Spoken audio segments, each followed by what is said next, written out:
गीता मानव मात्र का धर्म शास्त्र है। महर्षि वेदव्यास। श्री कृष्णकालीन महर्षि वेदव्यास से पूर्व कोई भी शास्त्र पुस्तक के रूप में उपलब्ध नहीं था।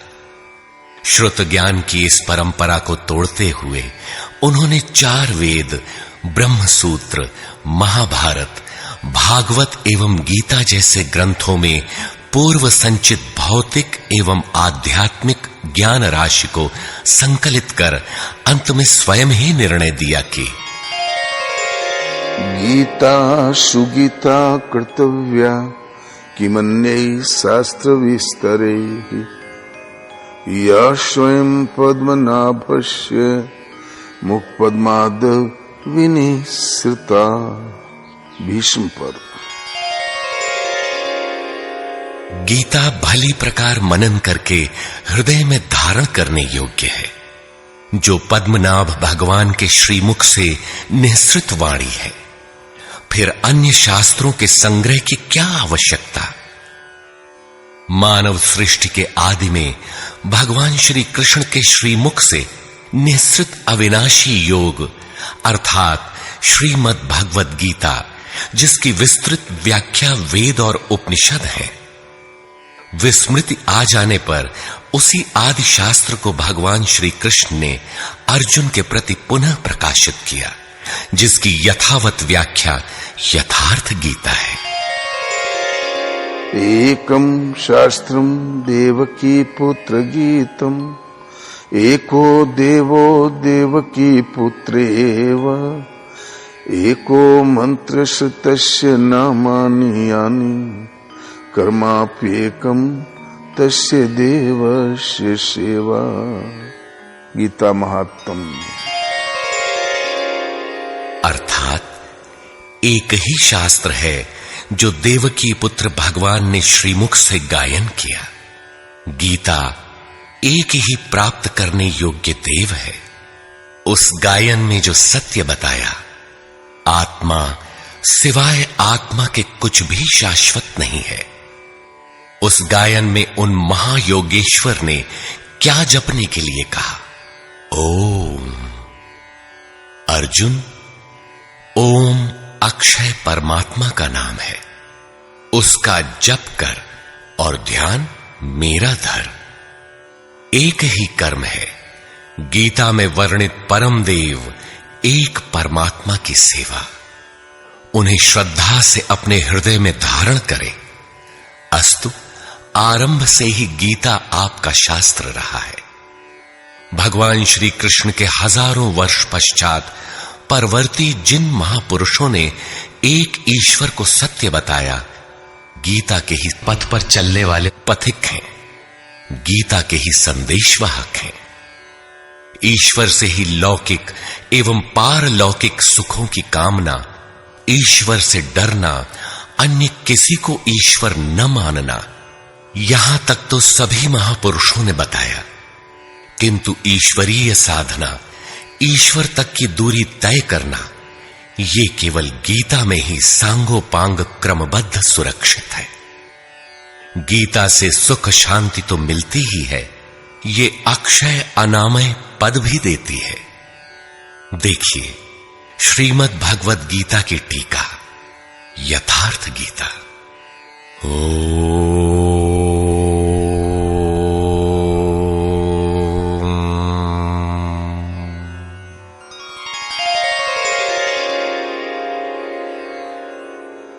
धर्म सिद्धांत 1। सभी प्रभु के पुत्र। ममैवांशो जीवलोके जीवभूतः सनातनः मनः षष्ठानीन्द्रियाणि प्रकृतिस्थानि कर्षति। सभी मानव ईश्वर की संतान है, मेरे विशुद्ध अंश हैं। मानव तन की सार्थकता।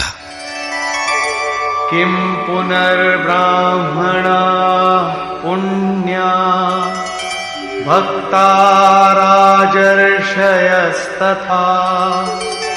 अनित्यमसुखं लोकम् इमं प्राप्य भजस्व माम्। सुख रहित क्षण भंगुर किंतु दुर्लभ मानव तन को पाकर मेरा भजन कर, अर्थात भजन का अधिकार मनुष्य शरीरधारी को है।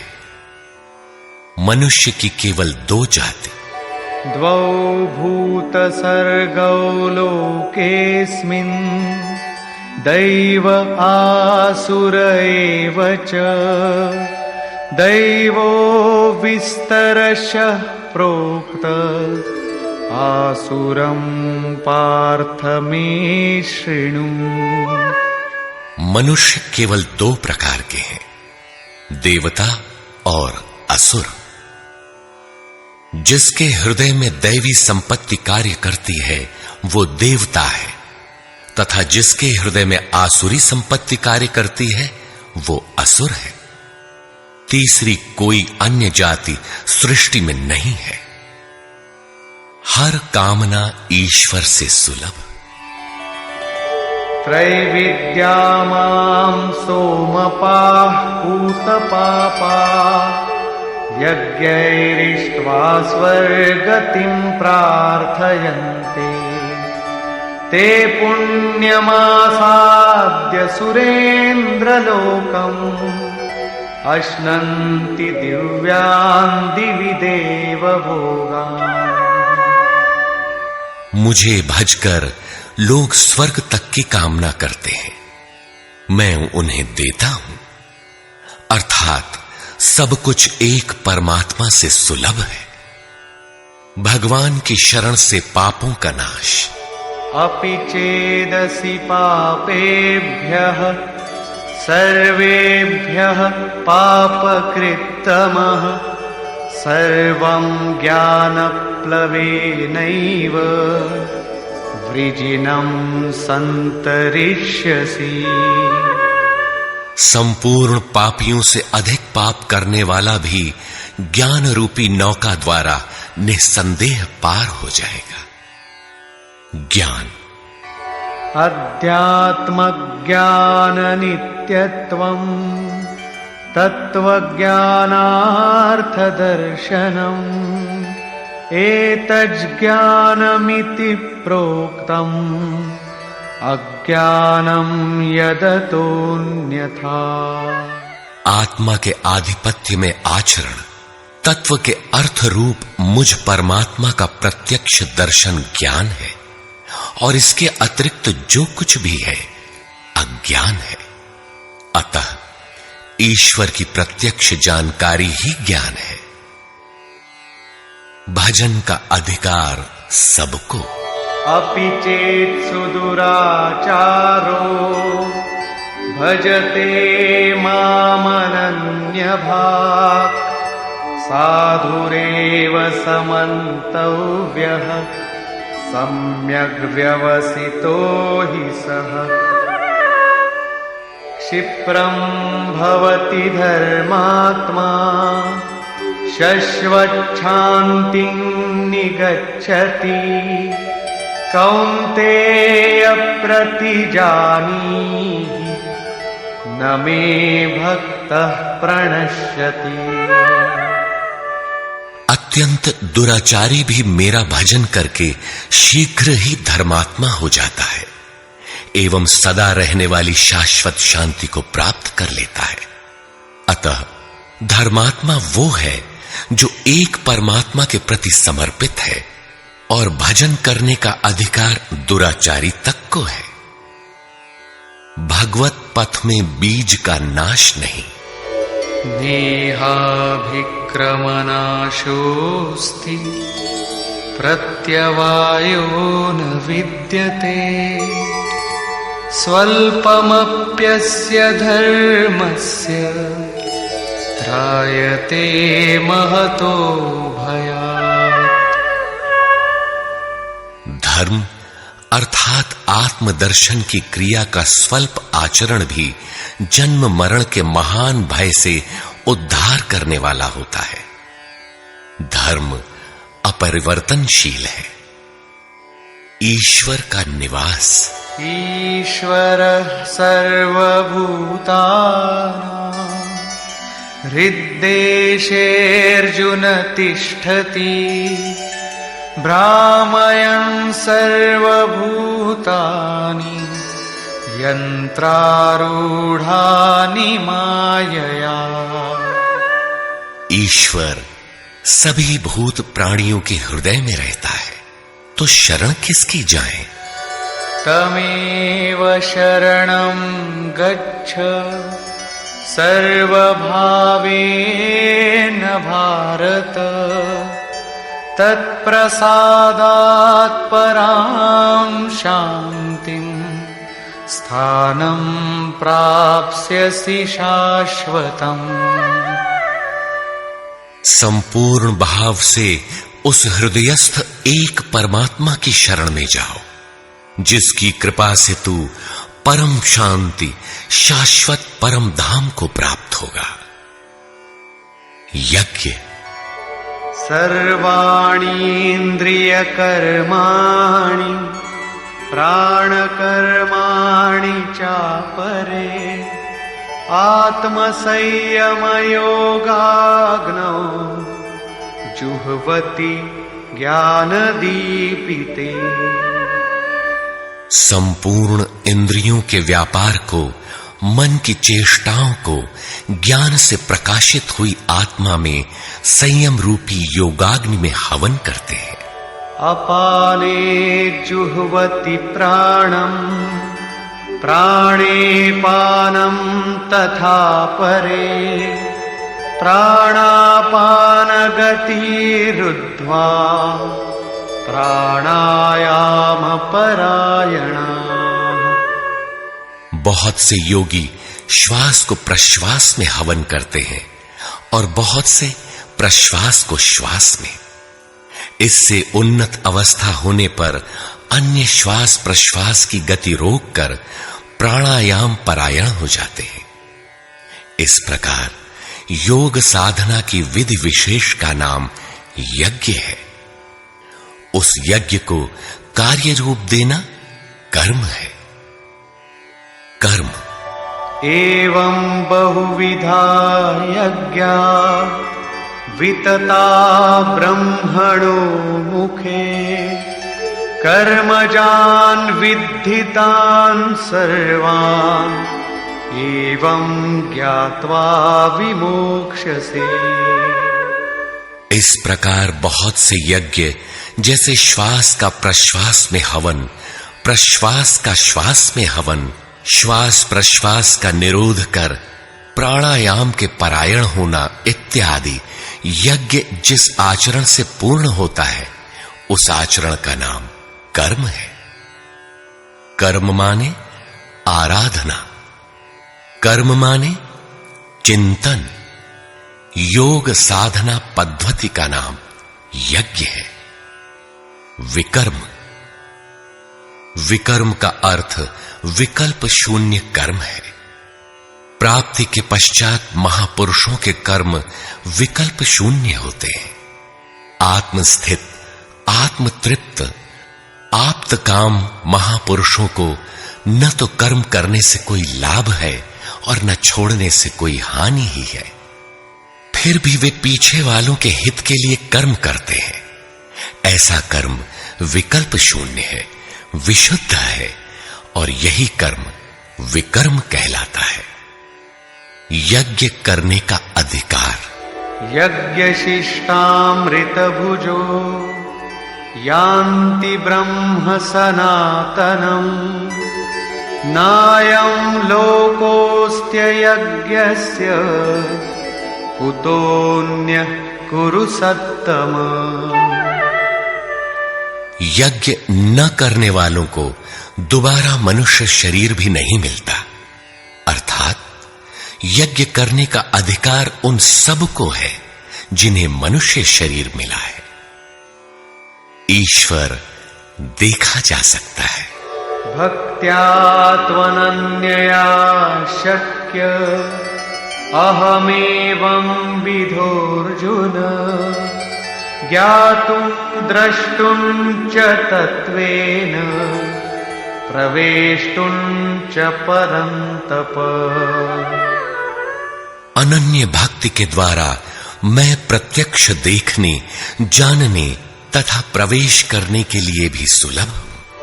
आश्चर्यवत् पश्यति कश्चिदेनम्, आश्चर्यवद् वदति तथैव चान्यः, आश्चर्यवच्चैनमन्यः शृणोति, श्रुत्वाप्येनं वेद न चैव कश्चित्।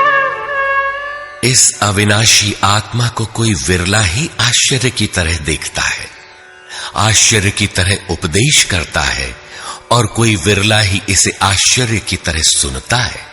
अर्थात ये प्रत्यक्ष दर्शन है। आत्मा ही सत्य है, सनातन है। अच्छेद्योऽयमदाह्योऽयम् अक्लेद्यो शोष्य एव च, नित्यः सर्वगतः स्थाणुः अचलोऽयं सनातनः। ये आत्मा सर्वव्यापक, अचल, स्थिर रहने वाला और सनातन है। आत्मा ही सत्य है। विधाता और उससे उत्पन्न सृष्टि नश्वर है। आब्रह्म भुवनाल्लोकाः पुनरावर्तिनोऽर्जुन, मामुपेत्य तु कौन्तेय पुनर्जन्म न विद्यते। ब्रह्मा और उससे निर्मित सृष्टि, देवता और दानव दुखों की खानी, क्षणभंगुर और नश्वर है, किंतु मेरा भक्त कभी नष्ट नहीं होता। भजन एक परमात्मा का करना चाहिए। देव पूजा। कामैस्तैस्तैर्हितज्ञानाः प्रपद्यन्तेऽन्यदेवताः, तन्तन्नियममास्थाय प्रकृत्या नियताः स्वया। कामनाओं से जिनकी बुद्धि आक्रांत है, ऐसे मूढ़ बुद्धि ही परमात्मा के अतिरिक्त अन्य देवताओं की पूजा करते हैं। येऽप्यन्यदेवता भक्ता यजन्ते श्रद्धयान्विताः, तेऽपि मामेव कौन्तेय यजन्त्यविधिपूर्वकम्। देवताओं को पूजने वाला मेरी ही पूजा करता है, किंतु वह पूजन अविधि पूर्वक है, इसलिए नष्ट हो जाता है। यजन्ते सात्विका देवान् यक्षरक्षांसि राजसाः, प्रेतान् भूतगणांश्चान्ये यजन्ते तामसा जनाः। अर्जुन, शास्त्र विधि को त्याग कर भजने वाले सात्विक श्रद्धा वाले देवताओं को, राजस पुरुष यक्ष राक्षसों को और तामस पुरुष भूत प्रेतों को पूजते हैं, किंतु कर्षयन्तः शरीरस्थं भूतग्राममचेतसः, मां चैवान्तः शरीरस्थं तान् विद्यासुरनिश्चयान्। वे शरीर रूप से स्थित भूत समुदाय और अंतर्यामी रूप में स्थित मुझ परमात्मा को कृश करने वाले हैं। उनको तू असुर जान, अर्थात देवताओं को पूजने वाले भी आसुरी वृत्ति के अंतर्गत हैं। अधम। तानहं द्विषतः क्रूरान् संसारेषु नराधमान् क्षिपाम्यजस्रमशुभान् आसुरीष्वेव योनिषु। जो यज्ञ की नियत विधि छोड़ कल्पित विधियों से यजन करते हैं, वे ही क्रूर कर्मी, पापाचारी तथा मनुष्यों में अधम है। अन्य कोई अधम नहीं है। नियत विधि क्या है? ओमित्येकाक्षरं ब्रह्म व्याहरन् मामनुस्मरन् यः प्रयाति त्यजन् देहं स याति परमां गतिम्। ओम जो अक्षय ब्रह्म का परिचायक है, उसका जप तथा मुझ एक परमात्मा का स्मरण, तत्वदर्शी महापुरुष के संरक्षण में ध्यान।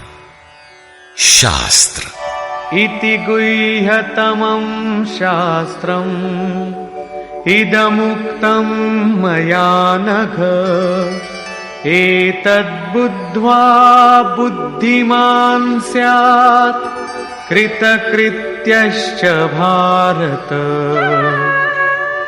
इस प्रकार यह अति गोपनीय शास्त्र मेरे द्वारा कहा गया। इसे तत्व से जानकर मनुष्य पूर्ण ज्ञाता तथा कृतार्थ हो जाता है। अतः योगेश्वर श्री कृष्ण की यह वाणी स्वयं में पूर्ण शास्त्र है। तस्माच्छास्त्रं प्रमाणन्ते कार्याकार्यव्यवस्थितौ ज्ञात्वा शास्त्रविधानोक्तं कर्म कर्तुमिहार्हसि। कर्तव्य और अकर्तव्य के निर्धारण में शास्त्र ही प्रमाण है। अतः गीता में निर्धारित विधि से आचरण करें।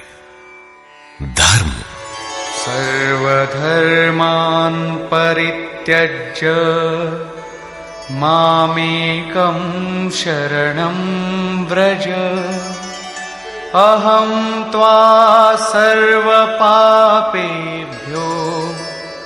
मोक्षयिष्यामि मा शुचः। धार्मिक उथल पुथल को छोड़ एकमात्र मेरी शरण हो जा, अर्थात एक भगवान के प्रति पूर्ण समर्पण ही धर्म का मूल है। उस प्रभु को पाने की नियत विधि का आचरण ही धर्माचरण है, और जो उसे करता है वो अत्यंत पापी भी शीघ्र धर्मात्मा हो जाता है। धर्म प्राप्त कहां से करें? ब्रह्मणो हि प्रतिष्ठाहम् अमृतस्याव्ययस्य च शाश्वतस्य च धर्मस्य सुखस्यैकान्तिकस्य च। उस अविनाशी ब्रह्म का, अमृत का, शाश्वत धर्म का और अखंड एक रस आनंद का मैं ही आश्रय हूं, अर्थात परमात्म स्थित सद्गुरु ही इन सब का आश्रय है। नोट: विश्व के सारे धर्मों की सत्य धारा एक ईश्वर गीता का ही प्रसारण है।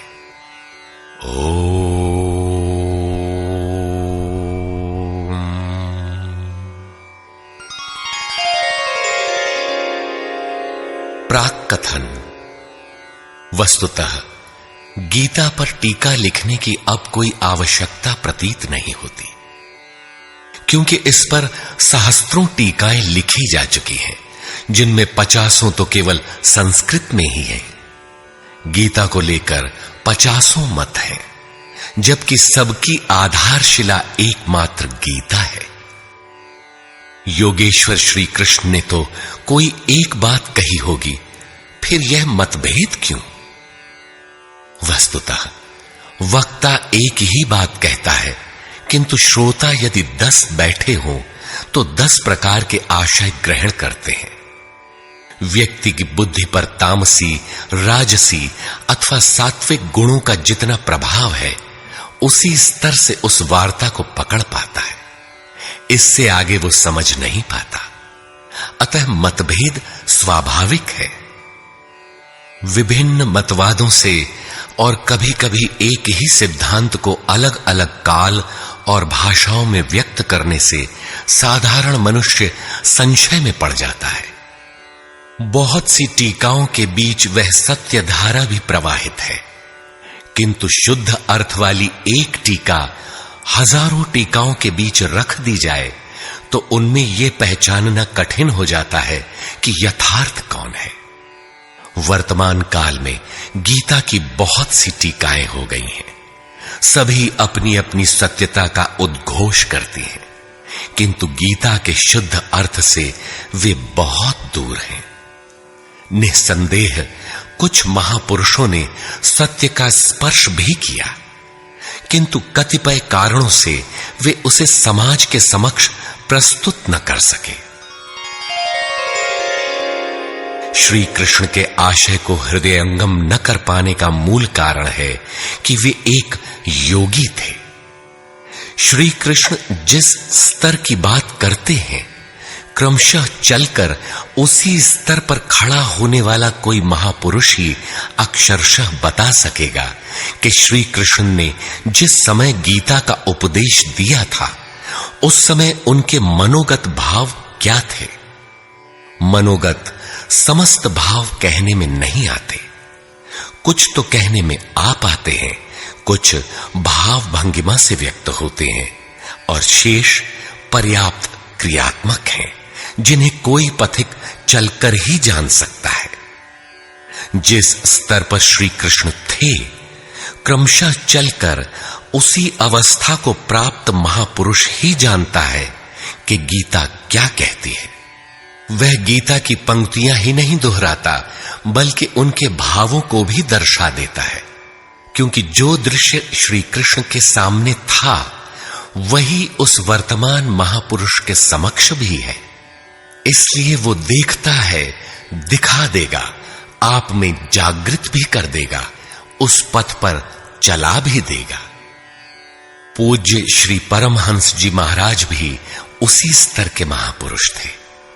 उनकी वाणी तथा अंतः प्रेरणा से मुझे गीता का जो अर्थ मिला, उसी का संकलन यथार्थ गीता है। इसमें मेरा अपना कुछ भी नहीं है। यह क्रियात्मक है। साधन अपनाने वाले प्रत्येक पुरुष को इसी परिधि से गुजरना होगा। जब तक वो इससे अलग है, तब तक स्पष्ट है कि वो साधन नहीं करता, किसी न किसी प्रकार की लकीर अवश्य पीटता है। अतः किसी महापुरुष की शरण ले। श्री कृष्ण ने किसी अन्य सत्य को नहीं बताया, बल्कि कहा, ऋषिभिर बहुधा गीतम। ऋषियों ने अनेकों बार जिसका गायन किया है, वही कहने जा रहा हूं। उन्होंने यह नहीं कहा कि उस ज्ञान को केवल मैं ही जानता हूं या मैं ही बताऊंगा, बल्कि कहा, किसी तत्वदर्शी के पास जाओ, निष्कपट भाव से सेवा करके उस ज्ञान को प्राप्त करो। श्री कृष्ण ने महापुरुषों द्वारा शोधित सत्य को ही उद्घाटित किया है। गीता सुबोध संस्कृत में है। यदि अन्वयार्थ ही लें तो गीता का अधिकांश आप स्वयं हृदयंगम कर सकेंगे, किंतु आप ज्यों का त्यों अर्थ नहीं लेते। उदाहरण के लिए श्री कृष्ण ने स्पष्ट कहा कि यज्ञ की प्रक्रिया ही कर्म है। फिर भी आप कहते हैं कि खेती करना कर्म है।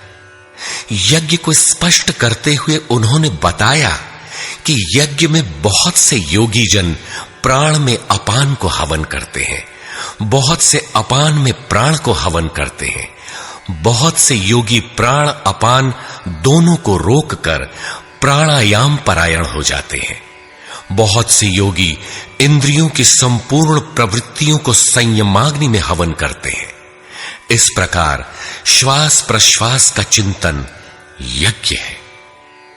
मन सहित इंद्रियों का संयम यज्ञ है।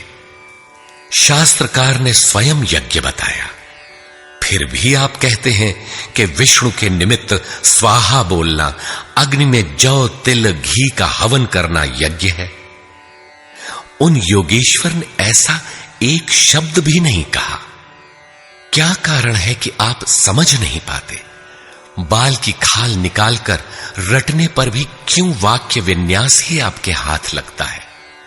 आप अपने को यथार्थ जानकारी से शून्य ही क्यों पाते हैं? वस्तुतः मनुष्य जन्म लेकर क्रमशः बड़ा होता है तो पैतृक संपत्ति, घर, दुकान, जमीन जायदाद, पद प्रतिष्ठा, गाय भैंस, यंत्र उपकरण इत्यादि उसे विरासत में मिलती है।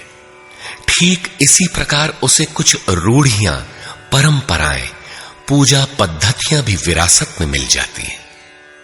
33 करोड़ देवी देवता तो भारत में बहुत पहले गिने गए थे। विश्व में उनके अनगिनत रूप हैं।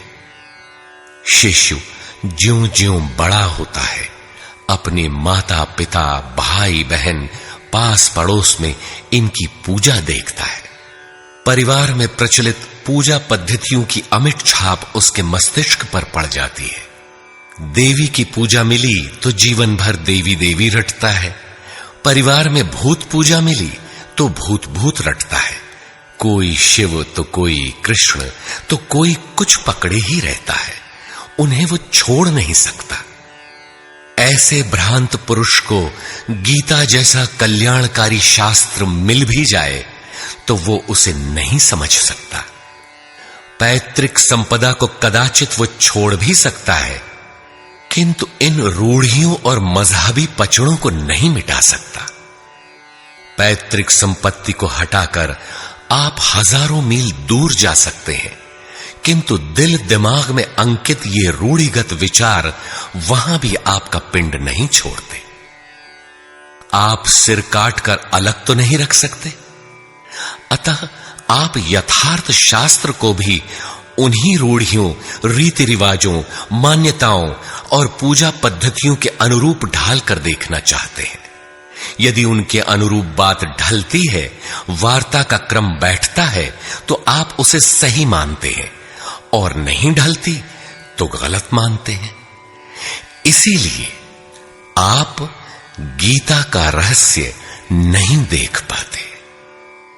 गीता का रहस्य रहस्य ही बनकर रह जाता है। इसके वास्तविक पारखी संत अथवा सद्गुरु हैं। वही बता सकते हैं कि गीता क्या कहती है। सब नहीं जान सकते। सबके लिए सुलभ उपाय यही है कि इसे किसी महापुरुष के सानिध्य में समझें, जिसके लिए श्री कृष्ण ने बल दिया है। गीता किसी विशिष्ट व्यक्ति, जाति, वर्ग, पंथ, देश काल या किसी रूढ़िग्रस्त संप्रदाय का ग्रंथ नहीं है, बल्कि यह सार्वलौकिक, सार्वकालिक धर्म ग्रंथ है। यह प्रत्येक देश, प्रत्येक जाति तथा प्रत्येक स्तर के प्रत्येक स्त्री पुरुष के लिए, सबके लिए है। केवल दूसरों से सुनकर या किसी से प्रभावित होकर मनुष्य को ऐसा निर्णय नहीं लेना चाहिए जिसका प्रभाव सीधे उसके अपने अस्तित्व पर पड़ता हो। पूर्वाग्रह की भावना से मुक्त होकर सत्यान्वेषियों के लिए यह आर्ष ग्रंथ आलोक स्तंभ है। हिंदुओं का आग्रह है कि वेद ही प्रमाण है। वेद का अर्थ है ज्ञान, परमात्मा की जानकारी। परमात्मा न संस्कृत में है न संहिताओं में। पुस्तक तो उसका संकेत मात्र है। वह वस्तुतः हृदय में जागृत होता है। विश्वामित्र चिंतन कर रहे थे। उनकी भक्ति देखकर ब्रह्मा आए। बोले, आज से तुम ऋषि हो। विश्वामित्र को संतोष नहीं हुआ। चिंतन में लगे रहे। कुछ काल पश्चात देवताओं सहित ब्रह्मा पुनः आए और बोले, आज से तुम राजर्षि हो। किंतु विश्वामित्र का समाधान न हुआ। वे अनवरत चिंतन में लगे रहे। ब्रह्मा दैवी संपदाओं के साथ पुनः आए और बताया कि आज से तुम महर्षि हुए। विश्वामित्र ने कहा, नहीं, मुझे जितेंद्रिय ब्रह्मर्षि कहें। ब्रह्मा ने कहा, अभी तुम जितेंद्रिय नहीं हो। विश्वामित्र पुनः तपस्या में लग गए। उनके मस्तिष्क से तपस्या की आभा निकलने लगी। तब देवताओं ने ब्रह्मा से निवेदन किया। ब्रह्मा उसी प्रकार विश्वामित्र से बोले, अब तुम ब्रह्मर्षि हो। विश्वामित्र ने कहा, यदि मैं ब्रह्मर्षि हूं तो वेद हमारा वरण करे। वेद विश्वामित्र के हृदय में उतर आया। जो तत्व विदित नहीं था, विदित हो गया। यही वेद है, न कि पोथी। जहां विश्वामित्र रहते थे, वहां वेद रहता था। यही श्री कृष्ण भी कहते हैं कि संसार अविनाशी पीपल का वृक्ष है। ऊपर परमात्मा जिसका मूल और नीचे प्रकृति पर्यंत शाखाएं हैं। जो इस प्रकृति का अंत करके परमात्मा को विदित कर लेता है, वह वेदवित है। अर्जुन, मैं भी वेदवित हूं। अतः प्रकृति के प्रसार और अंत के साथ परमात्मा की अनुभूति का नाम वेद है। यह अनुभूति ईश्वर प्रदत्त है। इसलिए वेद को अपौरुषेय कहा जाता है। महापुरुष अपौरुषेय होते हैं। उनके माध्यम से परमात्मा ही बोलता है। वे परमात्मा के संदेश प्रसारक अर्थात ट्रांसमीटर हो जाते हैं।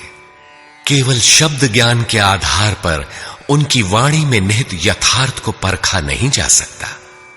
उन्हें वही जान पाता है जिसने क्रियात्मक पथ से चलकर इस अपौरुषेय स्थिति को पाया हो, जिसका पुरुष अर्थात अहं परमात्मा में विलीन हो चुका हो। वस्तुतः वेद अपौरुषेय है, किंतु बोलने वाले 100-150 महापुरुष ही थे। उन्हीं की वाणी का संकलन वेद कहलाता है। किंतु जब शास्त्र लिखने में आ जाता है तो सामाजिक व्यवस्था के नियम भी उसके साथ लिख दिए जाते हैं। महापुरुष के नाम पर जनता उनका भी पालन करने लगती है, यद्यपि धर्म से उनका दूर का भी संबंध नहीं रहता। आधुनिक युग में मंत्रियों के आगे पीछे घूमकर साधारण नेता भी अधिकारियों से अपना काम करा लेते हैं, जबकि मंत्री ऐसे नेताओं को जानते भी नहीं। इसी प्रकार सामाजिक व्यवस्थाकार महापुरुष की ओट में जीने खाने की व्यवस्था भी ग्रंथों में लिपिबद्ध कर देते हैं। उनका सामाजिक उपयोग तत्सामयिक ही होता है। वेदों के संबंध में भी यही है। वेद के 2 भाग हैं, कर्मकांड और ज्ञान कांड। कर्मकांड समाज शास्त्र है, जैसे वास्तुशास्त्र, आयुर्वेद, धनुर्वेद, गंधर्व वेद इत्यादि। ज्ञान कांड उपनिषद है। उनका भी मूल योगेश्वर श्री कृष्ण की प्रथम वाणी गीता है। सारांशत गीता अपौरुषेय परमात्मा से समुद्भूत उपनिषद सुधा का सार सर्वस्व है। इसी प्रकार प्रत्येक महापुरुष जो परम तत्व को प्राप्त कर लेता है, स्वयं में धर्म ग्रंथ है। उसकी वाणी का संकलन विश्व में कहीं भी हो, शास्त्र कहलाता है। किंतु कतिपय धर्मावलंबियों का यह कथन है कि जितना कुरान में लिखा है उतना ही सच है। अब कुरान नहीं उतरेगा। ईसा मसीह पर विश्वास किए बिना स्वर्ग नहीं मिल सकता। वह ईश्वर का इकलौता बेटा था। अब ऐसा महापुरुष नहीं हो सकता। उनकी रूढ़िवादिता है। यदि उसी तत्व को साक्षात कर लिया जाए तो वही बात फिर होगी। गीता सार्वभौम है। धर्म के नाम पर प्रचलित विश्व के समस्त धर्म ग्रंथों में गीता का स्थान अद्वितीय है। यह स्वयं में धर्मशास्त्र ही नहीं बल्कि अन्य धर्म ग्रंथों में निहित सत्य का मानदंड भी है। गीता वह कसौटी है जिस पर प्रत्येक धर्म ग्रंथ में अनुस्यूत सत्य अनावृत हो उठता है। परस्पर विरोधी कथनों का समाधान निकल आता है। प्रत्येक धर्म ग्रंथ में संसार में जीने खाने की कला और कर्म कांडों का बाहुल्य है। जीवन को आकर्षक बनाने के लिए उन्हें करने तथा न करने के रोचक भयानक वर्णनों से धर्म ग्रंथ भरे पड़े हैं। कर्म कांडों की इसी परंपरा को जनता धर्म समझने लगती है। जीवन निर्वाह की कला के लिए निर्मित पूजा पद्धतियों में देश काल और परिस्थितियों के अनुसार परिवर्तन स्वाभाविक है। धर्म के नाम पर समाज में कलह का यही एकमात्र कारण है। गीता इन क्षणिक व्यवस्थाओं से ऊपर उठकर आत्मिक पूर्णता में प्रतिष्ठित करने का क्रियात्मक अनुशीलन है, जिसका एक भी श्लोक भौतिक जीवन यापन के लिए नहीं है।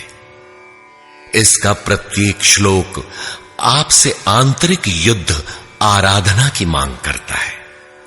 तथाकथित धर्म ग्रंथों की भांति यह आपको स्वर्ग या नरक के द्वंद्व में फंसाकर नहीं छोड़ता, बल्कि उस अमरत्व की उपलब्धि कराता है जिसके पीछे जन्म मृत्यु का बंधन नहीं रह जाता।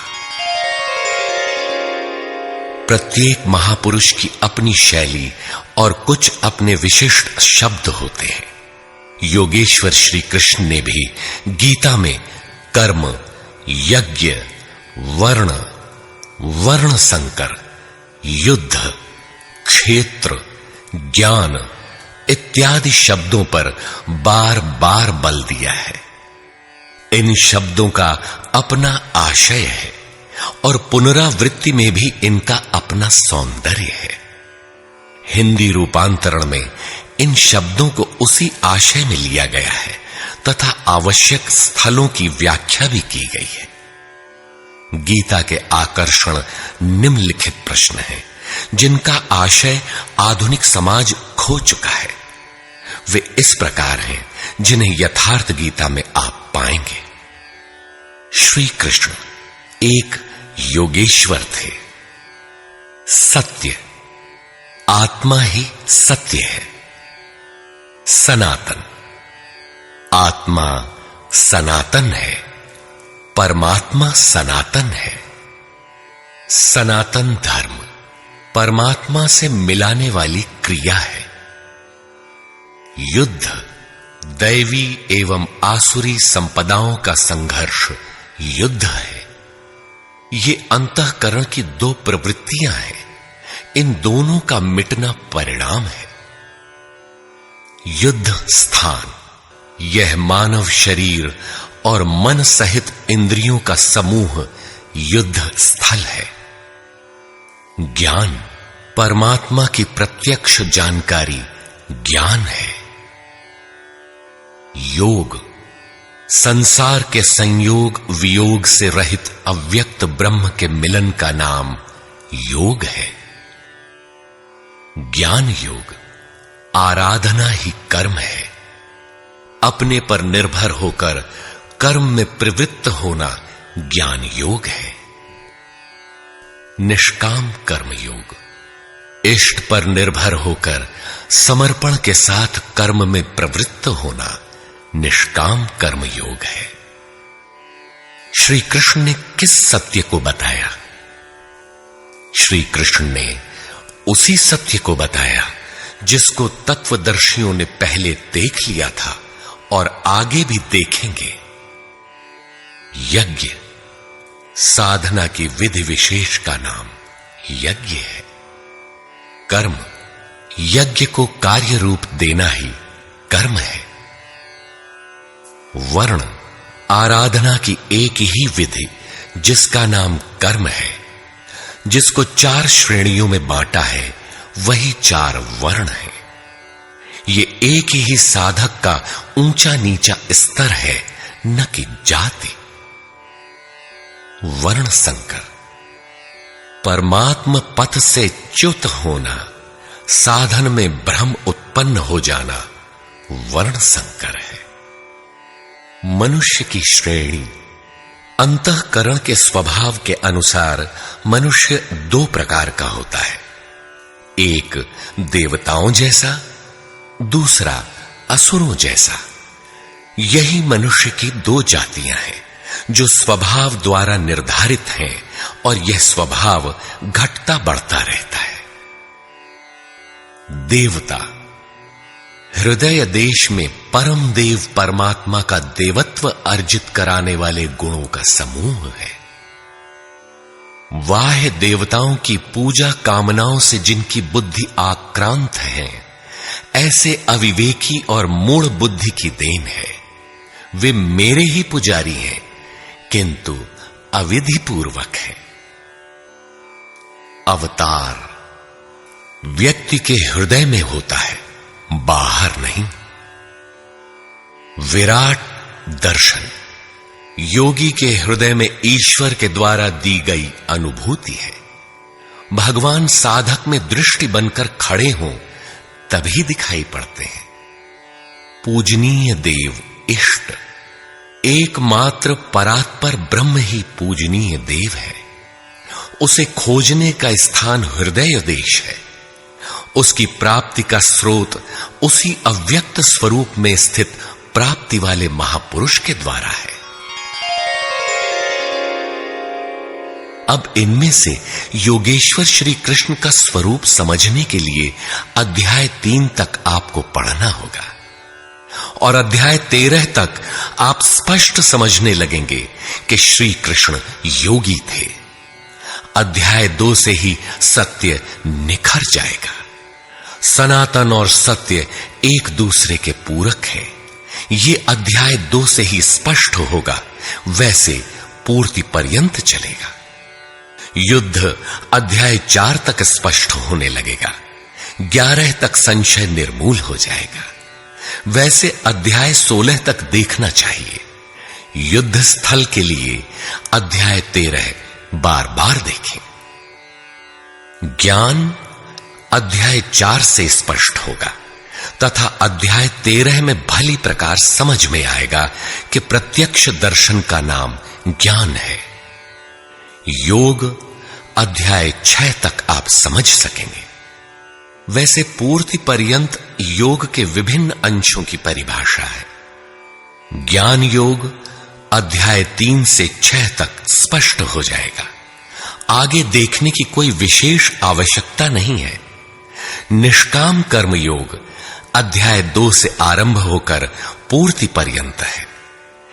यज्ञ आप अध्याय 3 से 4 तक पढ़ें, स्पष्ट हो जाएगा। कर्म का नाम अध्याय 2/39 में प्रथम बार लिया गया है। इसी श्लोक से अध्याय 4 तक पढ़ लें तो स्पष्ट हो जाएगा कि कर्म का अर्थ आराधना भजन क्यों है।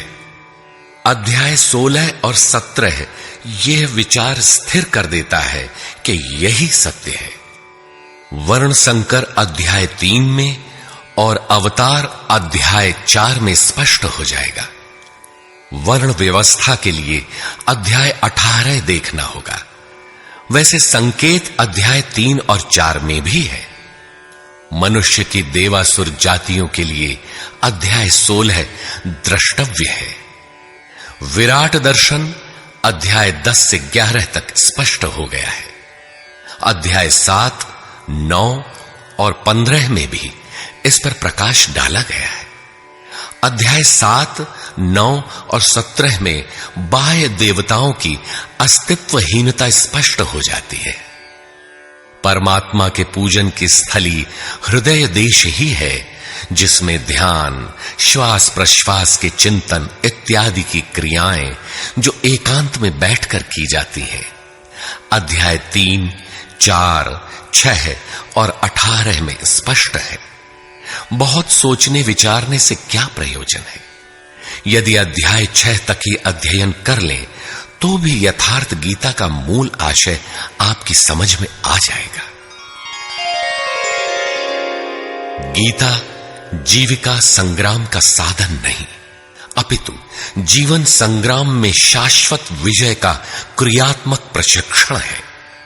इसलिए युद्ध ग्रंथ है जो वास्तविक विजय दिलाता है, किंतु गीतोक्त युद्ध तलवार, धनुष, वाण, गदा और फरसे से लड़ा जाने वाला सांसारिक युद्ध नहीं है और न इन युद्धों में शाश्वत विजय निहित है। ये सत प्रवृत्तियों का संघर्ष है, जिनके रूपकात्मक वर्णन की परंपरा रही है। वेद में इंद्र और वृत्र, विद्या और अविद्या, पुराणों में देवासुर संग्राम, महाकाव्यों में राम और रावण, कौरव एवं पांडवों के संघर्ष को ही गीता में धर्म क्षेत्र और कुरुक्षेत्र, दैवी संपद एवं आसुरी संपद, सजातीय एवं विजातीय, सद्गुण एवं दुर्गुणों का संघर्ष कहा गया है। यह संघर्ष जहां होता है वह स्थान कहां है?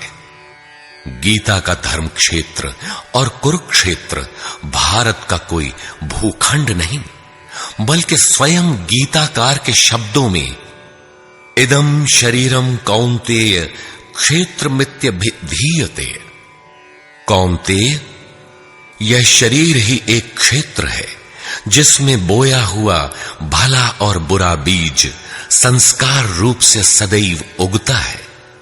10 इंद्रियां, मन, बुद्धि, चित्त, अहंकार, 5 विकार और 3 गुणों का विकार इस क्षेत्र का विस्तार है। प्रकृति से उत्पन्न इन 3 गुणों से विवश होकर मनुष्य को कर्म करना पड़ता है। वह क्षण मात्र भी कर्म किए बिना नहीं रह सकता। पुनरपि जननम पुनरपि मरणम पुनरपि जननी जठरे शयनम। जन्म जन्मांतरों से करते ही तो बीत रहा है, यही कुरुक्षेत्र है। सद्गुरु के माध्यम से साधना के सही दौर में पड़कर साधक जब परम धर्म परमात्मा की ओर अग्रसर होता है, तब यह क्षेत्र धर्म क्षेत्र बन जाता है। यह शरीर ही क्षेत्र है।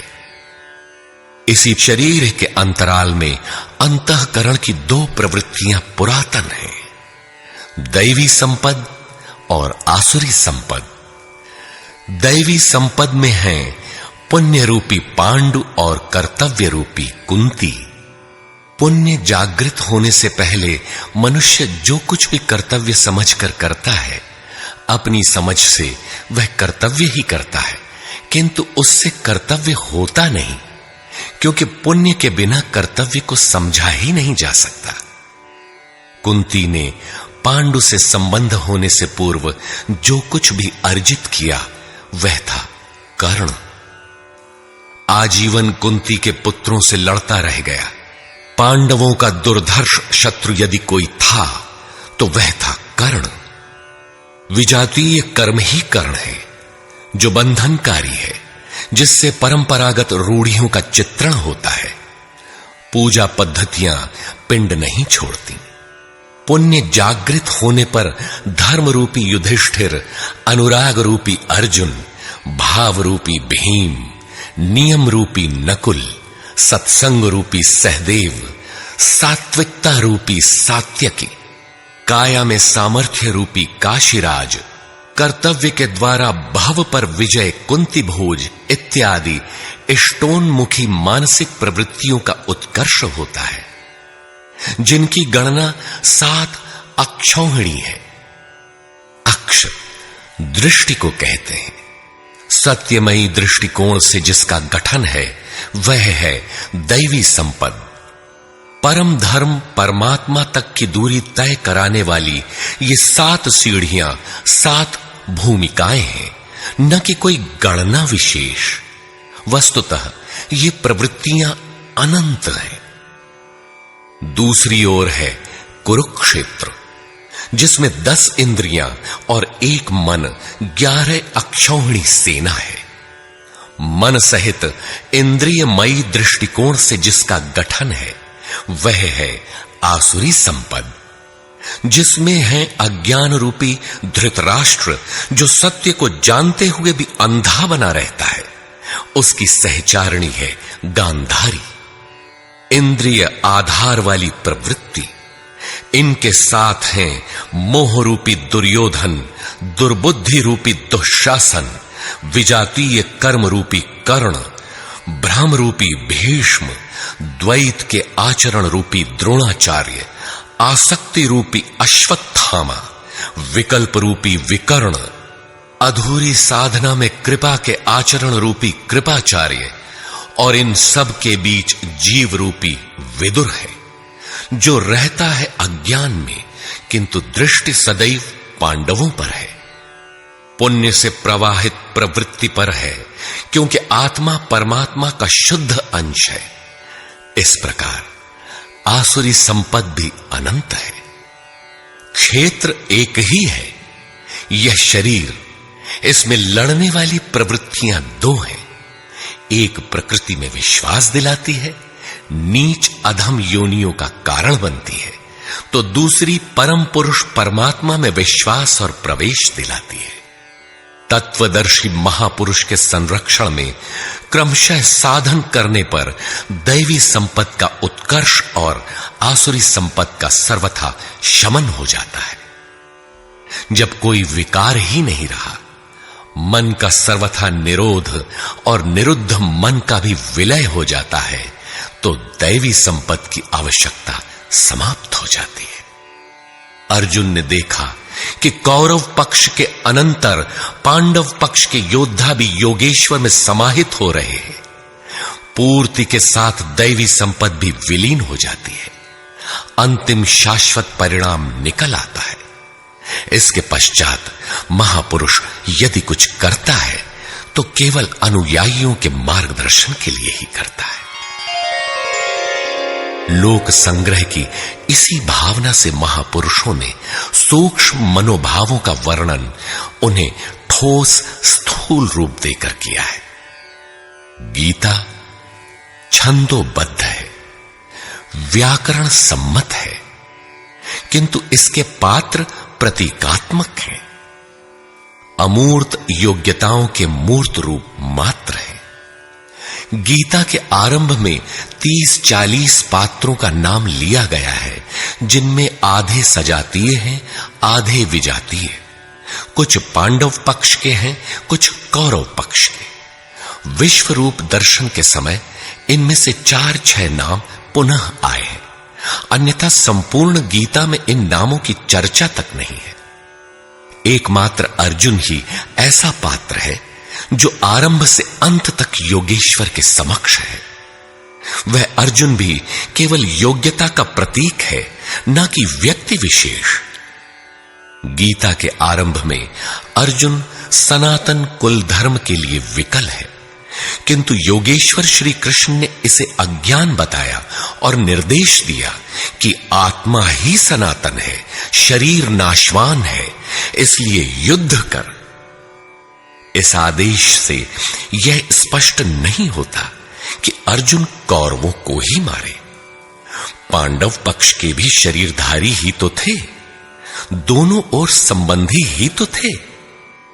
संस्कारों पर आधारित शरीर क्या तलवार से काटने पर समाप्त हो सकेगा? जब शरीर नाशवान है, जिसका अस्तित्व है ही नहीं, तो अर्जुन कौन था? श्री कृष्ण किसकी रक्षा में खड़े थे? क्या किसी शरीरधारी की रक्षा में खड़े थे? श्री कृष्ण ने कहा, जो शरीर के लिए परिश्रम करता है वह पापायु मूढ़ बुद्धि पुरुष व्यर्थ ही जीता है। यदि श्री कृष्ण किसी शरीरधारी की रक्षा में खड़े हैं, तब तो वे भी मूढ़ बुद्धि हैं, व्यर्थ ही जीने वाले हैं। वस्तुतः अनुराग ही अर्जुन है। अनुरागी के लिए महापुरुष सदैव खड़े हैं। अर्जुन शिष्य था और श्री कृष्ण एक सद्गुरु थे। विनयावनत होकर उसने कहा,